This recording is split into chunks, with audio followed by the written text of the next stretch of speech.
people are doing. So, the X90 Pro. Now, there were a lot of people asking for the X80 Pro and the X100 Pro. I don't have either of those. X80, I sold it, and the X100 didn't really show up yet. It's supposed to show up soon, but I'm not sure when, in India at least.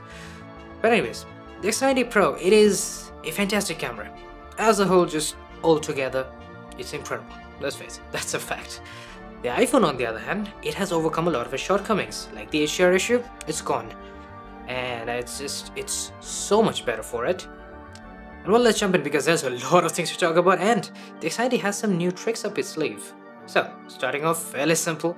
It's not exactly complicated because, let's face it, it looks great on both, but with a singular issue on the iPhone, which is that, as you would expect, it overcompensates for the warmth in the scene. The sunlight was very warm, it was very late, sunset time, and the X90 really captures that basically perfectly because we are using Zeiss natural colors. Let's face it, at this point I'm in absolute love with Zeiss natural colors, but there is a contender. Again, we'll get to it. It's interesting stuff right there. As a backlit shot, again, Zeiss natural colors on the X90, and I think as a whole, the colors look so on point on the X90. It's impressive stuff. The iPhone, I think, is desaturating, and the two major issues that I still have with the iPhone is that it overcompensates for warmth. It's not doing that in this case, which is good, but it is desaturating, and that is my second problem with the iPhone. I wish these two issues would be gone, but yeah, you know, Apple likes to take it one step at a time. Actually, let's bring in another issue on the iPhone, which is, at least with the main camera, it cannot focus on close-ups. Now, I think it's a hardware problem. I'm not entirely certain, but I can tell you this much. The X90 Pro, which does have a larger sensor, it can focus on close-up subjects easily. Like, it's no problem at all. I mean, you can tell it looks absolutely incredible on the X90 over here. The iPhone, not so much. Well, at least in terms of the aesthetic. It looks nice on the iPhone, that's all I can tell. The X90, we are also using the AI colors option, which is, you know, the regular vivid color mode, and you can see it is very saturated, and I know a lot of people love that stuff. Now this, it has been my favorite for a very, very long time. I believe the X90 Pro Plus was the first one to introduce Zeiss natural colors, if I'm remembering it right. I think that was the one. And bloody hell, I've been in love with it ever since. There's nothing else, no other color profile in the history of smartphones that has ever come close to being as natural, and you can see it looks perfect. The iPhone is also very natural in this case, so you can basically see that the colors match up. But we have a new player over here because the X90 now comes in with that textured mode, and I think you can tell what it does. It retains most of the natural colors that you get from Zeiss natural colors, but it also jacks up the contrast. Now, if you know anything about me, anything at all, you know that for a bloody fact, I love high contrast shots. And especially in this case, and with most main camera shots that I've seen, the X90 Pro with the textured mode, it's perfect for me. Like, for my preference, any day of the week, I'll pick the X90 Pro because it looks impeccable. But then I use the ultrawide camera, and this is actually where I found an issue. You see, with textured mode on the X90 Pro, it goes a little overboard. Like, it uses a very heavy hand, so to speak. Now, there is something very appealing about the look on the X90 Pro, like the way it just, you know, unapologetically high contrast. Yeah, I kind of like it, but I can also tell you that most people would prefer the iPhone 15 Pro Max, for good reason. You know, it's a neutral shot. It does not have the proper white balance. Again, like, you can tell that the warmth was way more than what is being represented on the iPhone here. But this is Zeiss natural colors, and you can tell that with the ultrawide camera, at least, the contrast is already good on the X90. Like, I don't mind it. I think it's good enough. And I also think that the iPhone is, again, desaturating. Like, it's a problem on the iPhone, and I'm seeing it way more in this comparison as opposed to the previous two that I made. So it's definitely a concern. But then when I use textured mode, yeah, you can tell it's going way too crazy, and this is not something that most people will prefer. Hell, even I'm on the verge of not really liking the way it looks. I like high contrast, but I think it's crushing shadows at this point, and it's unnecessary contrast, so to speak. Like the Zeiss natural colors in the previous shot, it looks basically perfect. Here's another example. This is slightly backlit, and I think it looks good just as is with Zeiss natural colors. There's so much contrast already in the shot. You don't really need any more. The iPhone, again, desaturated, no warmth. It basically has both of the issues at the same time. It's the perfect shot to really express how much of a problem it is with the processing. But then textured mode on the X90, again, it's unnecessary. I feel like with the main camera, you want to use textured mode, but when you use the ultrawide, try and avoid it, because most of the time you're gonna get shots like these, which are, at least even for me, unappealing. So yes, the iPhone has issues, but it also has a lot of good things, like the macro mode.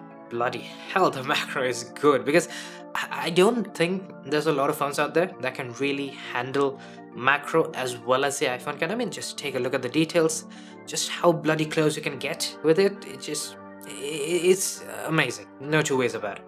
The X90 doesn't really quite work out. Although I do gotta say, the X90 is giving us a perfect white balance. You can see the blacks look very bluish on the iPhone for some odd reason.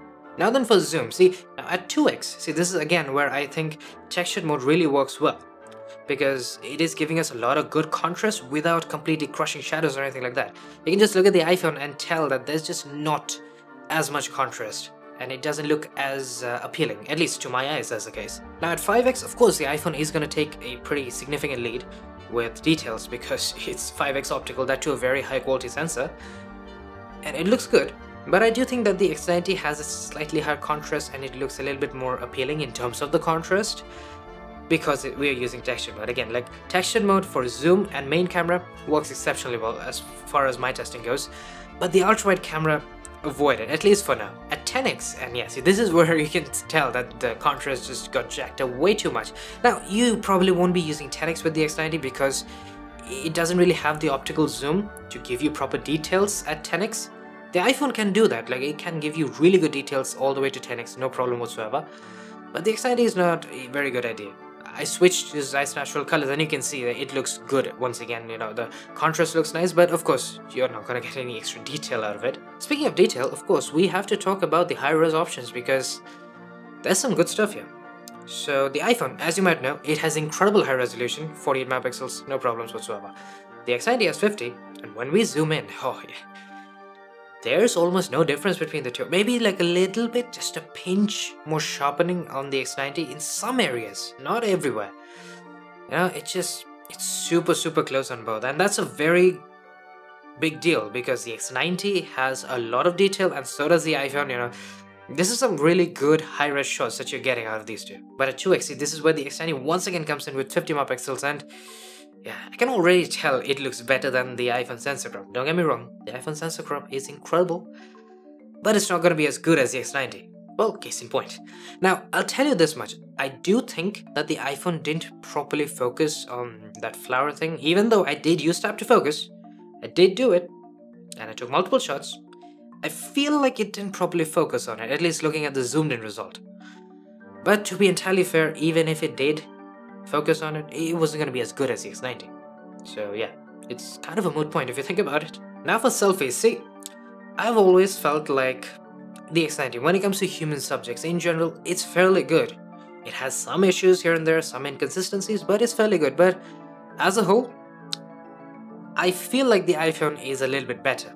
Let me tell you why, because in this case, I think the colors are rendered out a little bit better on the iPhone. It looks a little bit more realistic.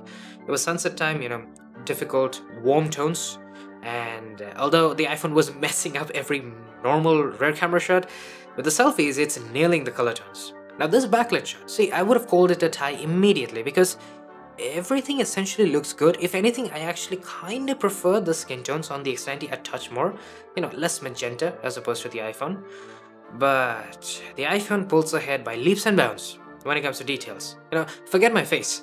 The face is more detailed, by the way, but just look at the brickwork. I think that would be the most substantial difference between these two, because, man, that's some rock solid detail on the iPhone right there, no pun intended. Now, selfie portraits, yeah, I'm not sure why, but the X90 kind of messed up here, and it kept messing up. You know, the edge detection isn't particularly good, and the highlight on my face, why is it blown out? It makes no sense. And it wasn't exactly a difficult shot, but yeah, it didn't work out on the X90. There's a slightly backlit shot, and you know, the highlight in the background, it's similarly blown out on both.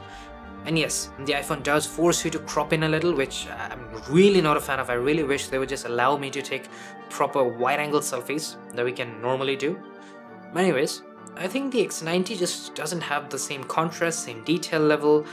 and it's once again blowing out just a little bit of the highlights on my face, which makes no sense to me. Because then you look at this shot and it looks perfect. Like, look at the dynamic range. I mean, yeah, of course the iPhone has slightly more detail, but the X90 looks really good here. It has a little bit more lens flaring, of course, but the white balance is perfect. Like, it's definitely better than the iPhone. It has just the right warm tones, the skin tones look really nice, and I really like the bokeh balls in the background.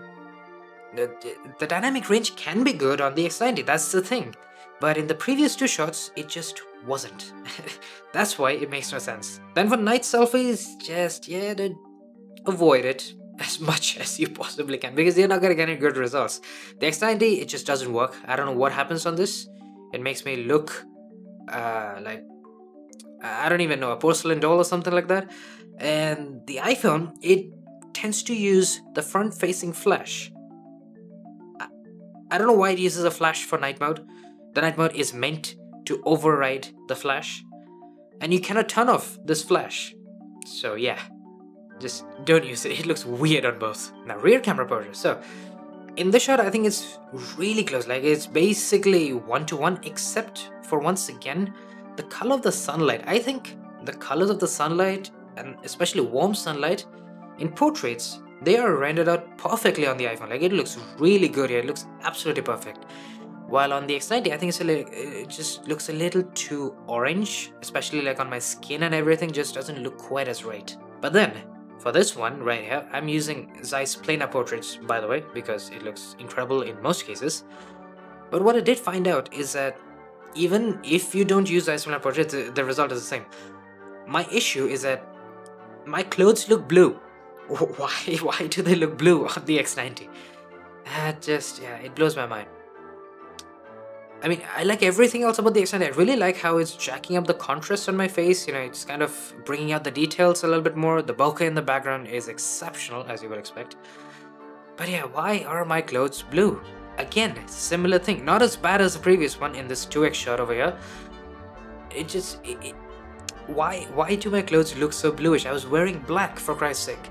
And also, the X90 is again blowing out just a little bit of the sunlight, hitting like the back of my face. And yeah, I'm not sure why that happens. And once again, like, yes, dynamic range is perfect on the X90, but I don't really prefer how much brightness is there on my face. And my clothes, they are not blue, they're black, like you can see on the iPhone. Now with night portraits, well, look at that. My t-shirt looks black, as it should. And I don't know what happened in the previous ones, but bloody hell. Anyways, I think that the iPhone is pulling ahead simply because of edge detection. I like how the X90 is kind of really handling the warm tones and the warm light that was falling on my face. And it's really making my skin tones look nice, while the iPhone is kind of a little too saturated for my taste. But the edge detection really wins me over on the iPhone. Now then, for regular night mode shots, I think that the X90 is good. The X90 is very good, let's face it. It has incredible main camera night mode, as you can see.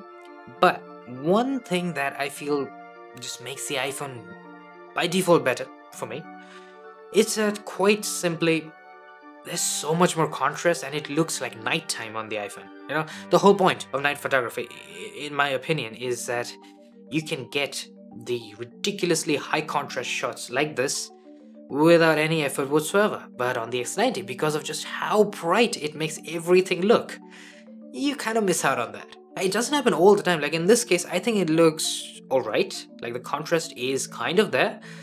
But the iPhone just pulls ahead in that, you know. The sky looks absolutely perfect. Like, look at the gradient, it is spot on. There's no noise whatsoever, no artifacting. It's perfect, as I said.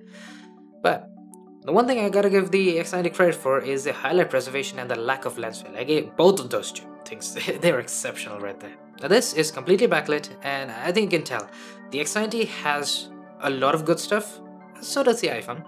It's mostly one good stuff about the iPhone, it's the sky. Like, it looks perfect on this iPhone. But the X90, as you can probably tell, incredible highlight preservation, no lens flares, and the warm tones from the streetlights, they look spot on. While that's really not the case on the iPhone. It looks like they're white lights, which was obviously not the case. The X90, it's ultra-wide night mode, it's just not good. Let's just face it. The iPhone also kind of looks like crap in this case. There's a very good reason for it, because the iPhone in its absolute infinite wisdom, decided for itself that in low light, nighttime situation, it did not need a night mode with the bloody ultrawide camera, which is horrible in low light. What can I say? Except for that, I had to turn on night mode, and it really did blow my mind as to how absolutely incredible it looks on the iPhone. The night mode, the ultra-wide night mode, is possibly one of the best that I've ever seen on any smartphone thus far, which is a big deal. Again, similar situation, it took like a 1 second exposure on the iPhone, and this is the result you get. Perfect contrast, no noise, insane amount of detail. Like, I don't think there's any other ultra-wide night mode shot that I've ever seen with this much detail, especially in lighting as challenging as this. The X90 has a lot of problems, like the artifacting is just going crazy, the details are all smudged up. That's definitely something they really need to fix with the X100. Another ultra-wide shot, and yes, once again in its infinite wisdom, the iPhone decided not to take a night mode shot because apparently the 3 very dim, barely viable streetlights are more than enough. Aren't they? I'll tell you what, they are not, because with the night mode shot it looks impeccable. Just look at the detail on the road. Even if YouTube were to compress this all the way to 480p, I can probably tell that you'll be able to tell the difference between the two. Now for 2x, I do think that this is where the X90 pulls out a little, because the 2x sensor is very good on the X90, and well, the sensor crop doesn't work as well at night as it does during the daytime for obvious reasons. So yeah, the 2x is just mildly better on the X90. Now 5x. Yes, of course it's gonna be better on the iPhone, because not only does it have a really good sensor, it also has a really large aperture which allows it to be used at night. But I'll tell you what, this is not the best the iPhone can do, because once again, with 5x periscope zoom or tetra prism zoom, whatever the hell, it decided that the night mode was unnecessary. Why not use it? That's my biggest question here. Forget about the quality, it is beyond incredible, there's no two ways about that. I don't have to describe it. But why does the iPhone not utilize night mode? Like, just look at the quality, it is incredible. I'm running out of descriptors over here. That's the end of this comparison, and yeah, you know, the X90 can also do the moon. I'm pretty sure I've seen that stuff already, it's nothing all that special. You know, both of them have fairly significant pros and cons at this point. Like, a lot of it is indeed going to depend on which phone is really going to suit your style of photography, because the X90 offers a plethora of options. Like, there's no two ways about that. You can have any kind of color profile you want. There's essentially every style available now. You have the vivid, you have the natural colors, and then of course you have the textured mode, which, except for the ultrawide camera, works out insanely well. Like, in most cases, like, I really like it, and that's a pretty big deal for me, because I already love such natural colors, and now they bring out something that I like even more. Hell yeah. But anyways, the iPhone, the undersaturation, and of course the white balance issues. I think that is something that Apple can fix with the software update, and I also very firmly believe that they won't, because that's just not the way these things work. Anywho, I still think the iPhone is an exceptional camera at this point. It is something that I can very easily recommend for photography, which I could never do up until the iPhone 15 Pro Max. Both have their own audience, and you're just gonna have to choose which one you really like, because, you know, in my opinion, I still really like the X90 because I don't take portraits and all that stuff all that much. So for me, that kind of works out even better. And with the textured mode now, you know, it's just something that I'd want that a lot more. It's gonna differ a lot for you. So anyways, I'll see you guys around with more. Cheers.